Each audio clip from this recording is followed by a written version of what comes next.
Good morning, church. Grab your Bible and open to the Gospel of Luke, chapter 6, if you would. We've been looking these last several weeks at what many have called Jesus' Sermon on the Plain, very similar to his Sermon on the Mount that you find in the Gospel of Matthew, but they are different. Spoken at different times to a different group of people. But in this passage, we have seen Jesus throughout four big issues of life. How we relate to wealth, to food, to the pursuit of happiness, and how do we deal with persecution. What Jesus has done is take conventional wisdom, what we've always thought and assumed and heard and all of that, kind of turns it upside down and says, no, that's not the way that you do it. I want you to live for me, not for yourself. And when you do live for me, there's going to be times when you may not have as much stuff. You may not have as much food at times when you're serving me. You may have to go through some periods of sorrow and even undergo opposition at times. But he says you will be blessed. And we learn from this we're blessed not because of what we do, but because of who he is. And no matter what the circumstances are, we're still blessed by grace alone. Talk about upsetting conventional wisdom. Last week, we saw a command from Jesus that is so radical as to be almost unbelievable when Jesus said that we are to love our enemies. Now that's rough, right? In fact, when he says we are to love our enemies, as we looked at this last week and we began to see how this fit together, we saw that in essence what Jesus was doing, he was saying we ought to erase the line between friends and enemies, and we ought to grow up and mature and be like him and treat people all the same. We ought to be equally gracious to everyone. That's really what Jesus is saying. So here's the deal. If we're not motivated by wealth, if we're not motivated by food, if we're not motivated by happiness or making a name for ourselves, reputation, then what should be our motivation? And that's exactly what we want to look at this morning here in Luke chapter 6, the controlling characteristic or motivation of the disciple of Jesus Christ. So let's get into it, read our text. Let's begin where we left off last week in verse 31. This is the golden rule, it is sometimes called. And as you would that men should do to you, do also to them likewise. For if you love them which love you, what thank have you? For sinners also love those that love them. And if you do good to them which do good to you, what thank have you? For sinners also do even the same. And if you lend to them of whom you hope to receive, what thank have you? For sinners also lend to sinners to receive as much again. But love your enemies, and do good, and lend, hoping for nothing again. And your reward shall be great, and you shall be the children of the highest, for he is kind unto the unthankful and to the evil. Be therefore merciful, as your Father also is merciful. Judge not, and you shall not be judged. Condemn not, and you shall not be condemned. Forgive, and you shall be forgiven. Give, and it shall be given unto you. Good measure, pressed down, and shaken together, and running over shall men give into your bosom. For with the same measure that you measure withal, it shall be measured to you again. And basically what Jesus is saying here is this. What ought to characterize us as disciples of his, what ought to be our controlling motivation in life, is to reflect biblical love, the love of God. Now that sounds pretty obvious, but I really think that we have a hard time understanding that. And what Jesus is really doing in this passage, he's taking what we call the golden rule back in verse 31. He's unzipping it, he's unpacking it, he's expounding upon that. We saw a statement in verse 31, and as you would that men should do to you, do also to them likewise. Now, if you're a studious sort and you get on the internet or you begin to read books and commentaries, you'll find that other cultures in that same area of the world, even centuries before Jesus, had statements that were very similar to that with a little shade of difference. And the difference is what we learned last week. We saw that there's a lot of cultures in the world and conventional wisdom in our culture today. If you want somebody to treat you nicely, then you treat them nicely and see if they don't do the same to you. In other words, what happens is we fall into a mode of doing and giving and loving in order to receive the same thing. Now, what Jesus did is he took that very common, familiar saying and principle that everyone had heard, and he made it radically different. What he said was this: you ought to treat people like that, period. No strings attached. Not expecting to receive anything in return. Wow, that almost takes all the fun out of it, right? Because we want to give in order to get. But Jesus said, no, here's the way you ought to live. You ought to treat all people with the same dignity and respect and love and compassion and generosity and grace, expecting to receive nothing in return. And then Jesus expands upon that. And in verses 32 to 34, what you see is he takes that golden rule and he expands this in parallelism that we have been talking about.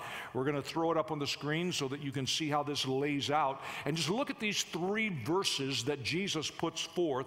And he says, for if you love them which love you, what thank do you have? For sinners also love those that love them. Right? I mean, even lost people do that. Even people who claim to not be believers in God. They, hey, you love me, I'll love you back. So what's different about that? And if you do good to them which do good to you, what thank have you? For sinners also do even the same. Same deal. And then the third verse, just like the first two. For if you lend or give to them of whom you hope to receive, what thank have you? For sinners also lend to sinners to receive as much again. I mean, this is the good old boy system, right? You slap my back, I'll slap yours, and you do good to me, I'll do good to you, and we'll get along just fine. Then somebody breaks that chain, and then all of a sudden you've got a war or a conflict or a murder or whatever, and it just all breaks down very, very quickly. But Jesus said, you understand what I'm talking about? Even lost people do to get. I'm telling you, treat people the same, period. Expecting to receive nothing in return. And that way, if you don't get anything in return, you're not upset. And if you are, it's because you expected to get something in return. So treat people that way. It's all about grace. It's all about unconditional love toward our enemies. This is rough stuff. There's a phrase here that sometimes confuses us when he says, what thank have you? Now, that's a very correct translation. It's a very good translation. The problem is we don't talk like that today. And it almost gives us the impression that we should do this to get thanks back. It's not what he's saying. In fact, let me point something out to you that will change the way that you see that. The correct translation of the Greek word there that is translated into thank, and it's a very good translation, it's not normally translated like that in the New Testament, however. The word appears many, many times. It's the word charis, which is normally translated, listen very carefully, grace. As in the grace of God. Now, it's correct to translate it as thank in this context, not as in the way that we use the word in English today. Our language has changed significantly. But what Jesus is saying is, if you just love people who love you, and if you just do good to people who do good to you, and if you just give to people because you want them to give to you, where's the grace in that? There's no grace in that. There's no credit. There's no merit. There's no difference. Why, don't even people who hate God do the same thing? So what's different about you? That's what Jesus is saying. If you give expecting something in return, that is not grace. Is that God's grace toward us? No, of course not. God loved us, the Bible says, even when we were yet sinners. Even when we were his enemies, he kept on loving us. He came to earth as man. He lived and died a sinless life, was offered up to be crucified, was put in a tomb, and on the third day he rose again to conquer sin and death and said, "Come and follow me." But he didn't do that for what he could get. There were no strings attached. I'll do this for you, then you did. No, he just said, "I love you. I'm going to be the substitute for your sin. Come, follow me." That's grace. Now, you remember last week we talked about three big aspects of what it means to be a disciple of Jesus Christ. And you're going to see those same three in the same passage that we just looked at in verses 32, 33, and 34. What Jesus said last week, to summarize, he said we are to be lovers, we are to be doers, and we are to be givers. Now, we saw that last week in verses 27, 29, and 30. Okay, you can go back and look at that. It's pretty clear in the text. I told you that what Jesus was doing is rather laying that out in linear form, as we often do in the West. He is layering these three concepts into this teaching in a number of different places. And you see them again here. I want you to look at verse 32. "For if you love them which love you," look at verse 33. "If you do good to them which do good to you." Verse 34. "If you lend or give to them of whom you hope to receive." So what's he talking about here? Same thing. He expects us to be lovers, doers, and givers. I'm not saying that's easy, but there's nothing complicated about that. What should we be like as disciples of Jesus Christ? We should be lovers, not just in word only. We should be doers. And we should be givers, giving to others, expecting nothing in return. Now, as we put this all together, here's what's new today. I want you to look at verse 35. "But love your enemies, do good, and lend." There's all three of them right together in summary. The same thing again. "Hoping for nothing again, and your reward shall be great." Now here's the phrase I want you to see. "And you shall be the children of the highest," in other words, the Most High God, "for he is kind unto the unthankful and to the evil." So here's what Jesus is saying. This is so critical that you understand this. He's saying that when we, for his sake, are lovers, doers, and givers, we do this not because we are following the rules, but because we are his children and we reflect his nature. You understand this? If you're a rule keeper, you're in the wrong place. Okay, just give me a whole set of rules and I'll put them in a checklist. I'll put them on my smartphone and I'll live by it. I'll check them off each day as I do this stuff. No. Jesus does not operate like that. He doesn't say to do life like that. He says, "I'm going to give you truth that will apply to every circumstance of life and every culture at any point of time in history." And it all has to do with us learning to be like him, not by keeping rules. That doesn't work. Didn't work a long time ago, didn't work today. So Jesus gives us these principles, these concepts, this truth, because we are the children of God. And he says that's how God is. And that's why he adds, "For he is kind unto the unthankful." Those who don't reciprocate his kindness. Is God kind to everyone, or is God kind only to those who are kind to him in return? I hope I don't have to answer that. He loves and is kind unto the evil, those who are his enemies. He loved us when we were his enemies. He loved us even when we were yet sinners. So he says, I expect you to do the same. And not be concerned to get your pound of flesh because somebody's done you wrong. Not to get even. Not to get revenge. He said, I expect you to be like me because you are my children. You are my followers. And so the question I think we need to ask ourselves, do these qualities accurately describe how we aim to treat others with no strings attached?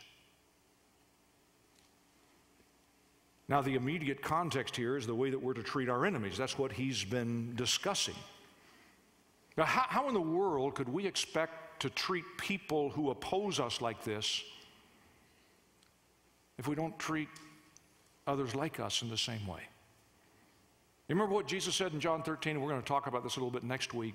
Jesus said to his disciples, by this will all men know that you're my disciples, by the love that you have one for another. Not because you got all the answers to the questions, not because you can go and win a Bible trivia question or contest or whatever it may be. He says, here's how people are going to know that you're my disciples, that you love one another. So when we as followers of Jesus cannot love unconditionally our brothers and sisters in Christ, our spouses, our parents, our children, our neighbors, our co-workers, the people that we do business with, where we shop, if we can't treat them that way, do you really think it's going to work to think realistically you could treat people who oppose you that way? You know what that reveals? That reveals that either we're not his disciples or we've got a long way to grow.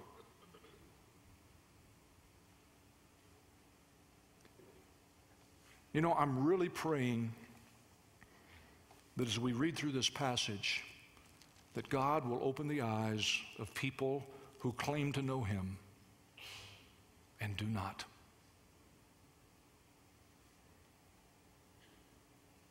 And there are always people like that in every church. People who claim to be his followers, and they're just not. Because this is not a description of their lives. And at any time, I tell you this all the time, anytime you'd like to talk to somebody about that, fill that contact card out that we talked about earlier. Just give it to somebody at the VIG counter outside those doors, and we'd love to have somebody get a hold of you and talk. Say, hey, let's talk about what really it means to be a follower of Jesus Christ. Now, let me clarify. I did this last week. I want to do it again. So listen very carefully, because this is so hard. Folks, this goes against what we've heard and been taught and think, okay? Somebody does this to you, then you do it back. You get even. You do this. You do that. I know this is hard, but I want you to understand something. What we're talking about here is not said in the context of self-defense, okay? We explained that last week. This is not what this is about. This is not how you respond when somebody breaks into your house, okay? We're talking about how do you handle people who oppose you because you're a follower of Jesus Christ. This does not say that you have no recourse. It doesn't mean that as a Christian you're supposed to be weak and mousy and roll over and play dead and let people walk all over you. That's not what this is saying. It's saying we treat people with respect and dignity, even those who oppose us, because we are followers of Jesus Christ. It doesn't mean that we can't take advantage of recourse, legal action that is available in the culture and society in which we live. I give you the example of the Apostle Paul, who, when he was attacked, made a very important decision in his life when they would have set him free, but he said, no, I'm going to appeal to Caesar because that is my right as a Roman citizen. That's how Paul got to Rome. He claimed legal recourse, but notice that Paul was not nasty. He was not vengeful. He was very respectful, but he was very resolved. That's what I'm going to do. Treated everyone the same, but he said, no, I'm going to appeal to Caesar. That's the right that I have as a Roman citizen. And he did. So don't misunderstand what I'm saying here. Look at Jesus. He is our model. So it's so important to grasp that. Now, you know what Jesus is really doing here when he gives us these instructions? He's really defining what are the boundaries of a believer in Jesus Christ. What are the boundaries? What separates us, in other words, from everyone else? What is a boundary? When you put up a fence, what are you doing? You're separating your property from everybody else's. So what Jesus is saying here is that what separates his followers from everybody else is the unconditional, no strings attached love that we have for one and all alike. No qualifications. That's what makes us his followers. You just love those that do good to you. If you just do that, what's different about you? Nothing. Then please don't embarrass God by calling yourself a follower of Jesus. Jesus said, this is what my followers do. This is what separates them. This is what makes them different. And then in verses 35 and 36, based upon this, he gives us 4 imperatives, 4 commands. Follow along with me. That he says, love your enemies. He said, do good to your enemies. There's number 2. Number 3, lend to your enemies, in other words, or give to them, hoping for nothing again. In other words, it's not just business trying to make a profit. He's dealing with our basic motivation, not personal profit. And then he says in verse 36, this is the 4th one, be therefore merciful. That's a summary statement. We'll come back to that a little bit later. But I want you to see he's given us 4 imperatives here, and then I want you to see the symbolism and the symmetry that follows between verses 35 and 36 and then verses 37 and 38, where in those 2 verses he also gives us 4 more imperatives. What he's saying here is that when we live like he is described as lovers, doers, and givers, then these behaviors flow from who we are. And so he says in verse 37, judge not. Judge not your enemies, you'll not be judged. Condemn not, there's number 2, and you'll not be condemned. Here's number 3, forgive, and you'll be forgiven. And then he says, give, and it shall be given unto you. Now we'll talk about each one of those in just a moment, but I want you to see that what Jesus is establishing here is that when we are what God has made us to be, when we are lovers, doers, and givers, these qualities flow from us. They're not rules that you keep. They're not a list to laminate and put in your billfold. It's the way that the life of God is to flow from us as his dear children. When you try to live by a set of rules, and that's what the entire Old Testament about. Here's a summary. You can't do it. It's impossible. There's nobody that can do it. You can't do it without the life of God in you. It's impossible. So look what he says here in verse 37. Judge not, and you shall not be judged. One of the most often quoted passages of Scripture and least understood. You ever had somebody throw that back in your face when you're trying to make some observation? Don't judge me. Jesus said, don't judge me. Have no idea what it means, but we quote it all the time.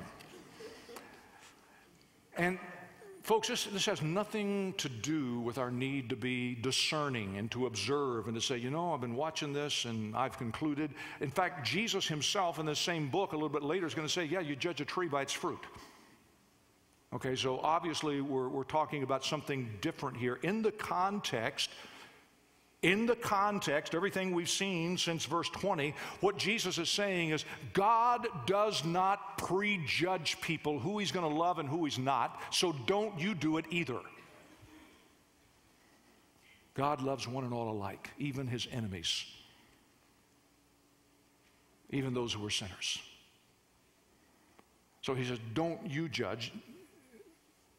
What he's saying here, you don't have the right to determine who's going to heaven or hell. Who made you God? You don't have that right.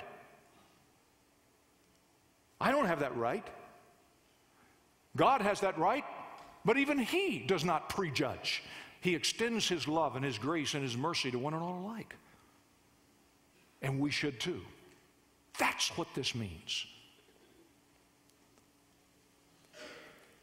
Love your enemies. Really what this is love your enemies restated in a negative form.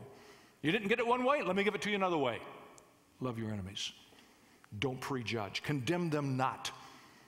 That's not your right. That's not your authority. That's not your pay level. Don't condemn people. You don't have the power to condemn people to heaven or hell. It's not yours. Forgive your enemies in the context of this whole Middle Eastern reciprocity that we've been talking about. I give, you give to me, okay? That's the way this works. I love you, you love me. I do good to you, you do good to me. And what Jesus said, no, just forgive them their debt, their obligation. I'm going to love you, and I'm going to do good to you, and I'm going to give to you, because that's who God made me to be, period. And I release you from any obligation. I forgive you. Wow, we have a hard time with that. And then, I hate to show you verse 38, okay? You know, I feel like I'm taking the screen away from the Oz. And you'll never be the same again, because I want you to see verse 38. Give, and it shall be given unto you, good measure, pressed down, shaken together, running over, shall men give into your bosom, for with the same measure that you measure withal, it shall be measured to you again. And those of us in the preaching business, we love to take that verse out of context and say, that's why you ought to give. And that's not the context here, is it? It's talking about giving to your enemies. Now, there's a principle here, and it does apply, so we're not off the hook. If we're supposed to treat our enemies like this, I would imagine it would be good to treat God with the same dignity. The principle does apply. So, but I'm very serious. The context here is different. The context here has to do with the way that we handle those who oppose us because we are followers of Jesus Christ. That's what it's all about. Now let me say something to you that I think is so critical that we understand. Living like this is not a one-time and done thing. This is a lifelong process. And I want you to hear so very clearly, this stuff that we are studying is not sermon stuff. This is life stuff. This is the basic core of who Jesus is and what he teaches. And I want you to understand that there is no one in this room who bats 1,000 living this way, me included. There is no pastor, there is no deacon, there is no Sunday school teacher, there is no leader who lives like this 100% of the time. It does not happen because we are all flawed. And so if you are coming to church today, you wanted to come in and hear some guy get up and speak who has no problems, no flaws, and never struggles with this stuff, you're in the wrong church. It's the church down the street, not this one, okay? And by the church down the street, I'm not thinking of anyone in particular, I'm thinking way down the street. As in so way down the street, it just doesn't exist. Because living like this is a lifelong process. Now listen, if we don't struggle with this, then it's not real. You follow what I'm saying? If this were a matter of taking a spiritual pill before we go to bed and we wake up the next morning and everything's fine, then we would have no need to depend upon God. We would have no need to grow. We would have no need to develop and improve and become more like him. It's a lifelong process. Get that. Grab hold of it. We're all imperfect. I am, you are, we all are. We want to grow. I've been living for the Lord for over 40 years. I'm still growing. I'm still learning. I'm still struggling. But wow, has it been a ride? And it's been good. And I wouldn't trade it for anything. But it's a lifelong process. This is the core of what Jesus teaches, and that's why we are spending so much time here. Now, in this passage, there are three summary statements that fix our understanding of life and love. And summary statement number one, we looked at in verse 31, what we call the golden rule with no strings attached. And as you would, that men should do to you, do also to them likewise. And then the second summary statement is the one that we find in verse 36. Be therefore merciful as your Father also is merciful. And I'm saying it like that, merciful, so that you understand what that word means. Full of mercy. Merciful, full of mercy or compassion is a word that we use a lot today as a synonym. Grace and mercy are very similar and they overlap, but they're not quite the same. Mercy is not getting what we deserve. What do we deserve for our sin? Eternal condemnation. It's by God's mercy that when we put our faith in Him, we don't get what we deserve. Grace is getting what you do not deserve. Because not only do we get eternal life and forgiveness of sin, we get to be part of God's family. We don't deserve that. Never could. That's called grace. So in this context, we deal with our enemies and everyone with mercy, not giving them back what they deserve, not getting even, not getting back at them, not taking out vengeance, not, I'll get you. Because God's not like that. He is merciful. He doesn't give us what we deserve. We operate in that same way. And this addition of mercy has everything to do with our attitude, not just doing good because we have to. Well, okay, I'm going to love you because I'm supposed to. I'll forgive you because I have to. Boy, that means a lot to me, you know, great. That's wonderful. No, it's based upon truly having compassion on others, even those who oppose us because we follow Jesus. This affects so many things. When we as the church focus only on getting people saved so they can go to heaven, and boy, that's an important thing, but it can also be a cover for bad attitudes. Well, I'll give and send out missionaries so that those people over there can get saved, but when it comes to mercy and compassion, no, I won't have any of that. Then you've just totally missed altogether the message of Jesus. As a church, we've chosen to minister among groups of people who are sometimes considered our enemies. A lot of churches build themselves, and I'm not complaining or criticizing, a lot of churches grow because they specialize on getting people to come from other churches where they've kind of lost their way and kind of a little dead, so come over to us because we're really having a good time.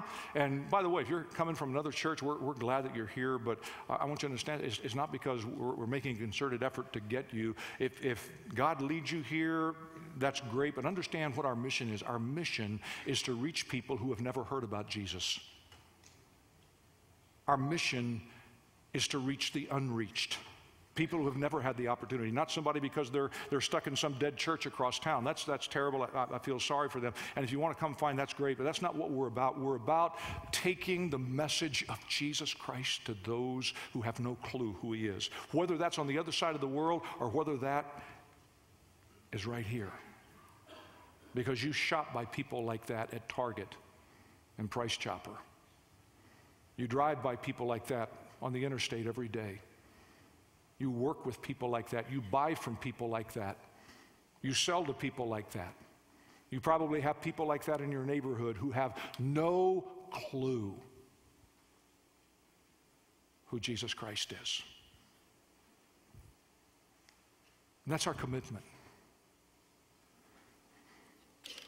And when we live like this, here's summary number 3. It's the last part of verse 38. You've really got to see, it really goes from beginning in verse 35 where he says, but love your enemies, do good, lend, hoping for nothing again. Your reward shall be great.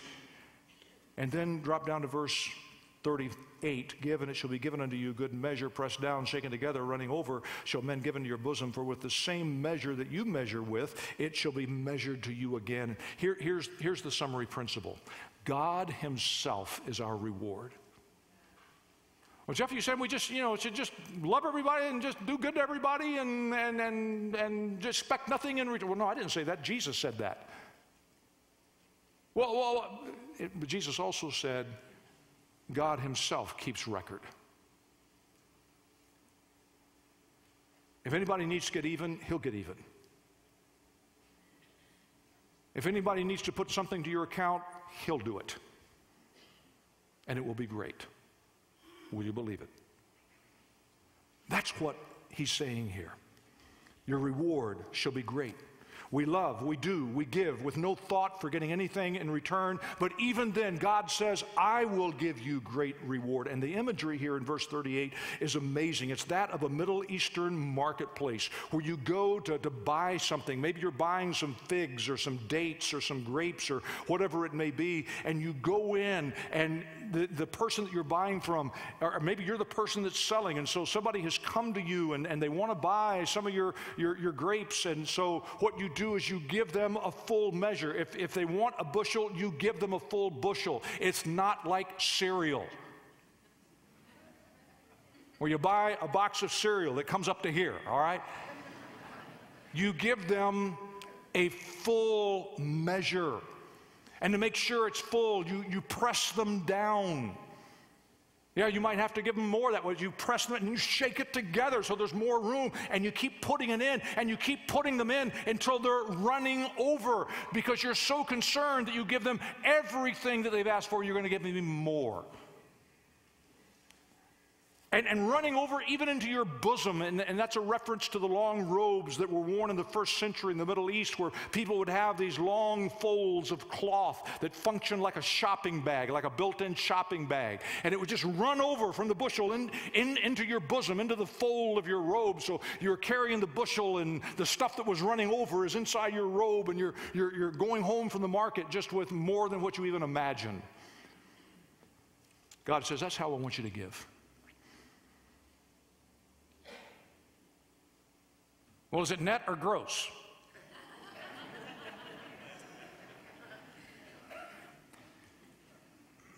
You're a rule keeper, aren't you? It's a principle of life. We become giving people because God is a giver. We become doing people because God is a doer. We become loving people because God is love. The controlling characteristic of the disciple of Jesus Christ is unconditional, unqualified love to one and all alike. Has nothing to do with issues of self-defense, has nothing to do with wisely observing so as not to be taken advantage of, or the fact that we can take advantage of legal recourse that we have available in our culture and society. Has nothing to do with that. It has nothing to do with the fact that sometimes I like to hang around with certain people more than I do others because we just have something in common. That's not the issue here. It's just simply treating all people with a respect and dignity with which we like to be treated ourselves, whether we get that in return or not.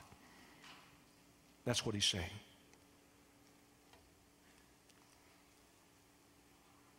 So I have to ask a question.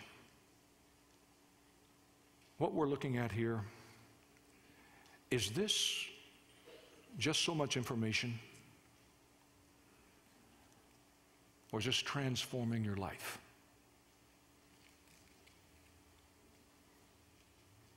Because that's the goal. Who will you love? What will you do for others? What will you give and to whom? How does this play out in your life? And I know this is the place, this is the point where, as a preacher type guy, I'm supposed to clear up and spot and say, okay, let me give you 5 action steps. And I confess to you, I can't.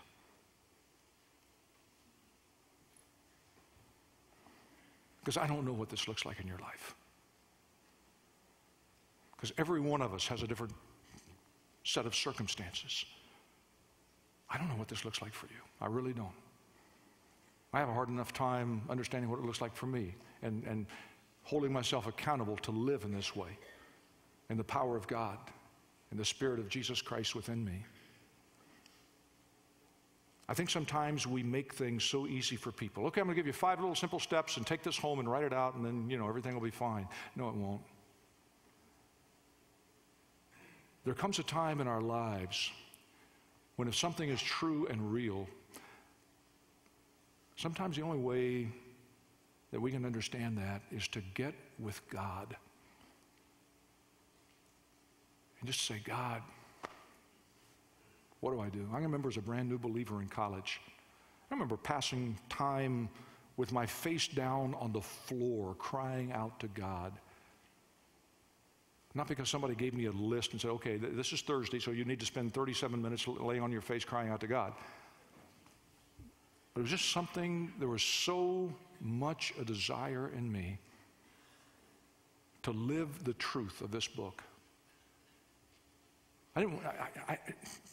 God had people around me to help me and guide me, and I'm grateful for that, but nobody could answer all my questions. Nobody could do anything for me. Nobody gave me 7 simple steps. There were times when I just had to get with God and say, God, meet with me and show me what I need to do.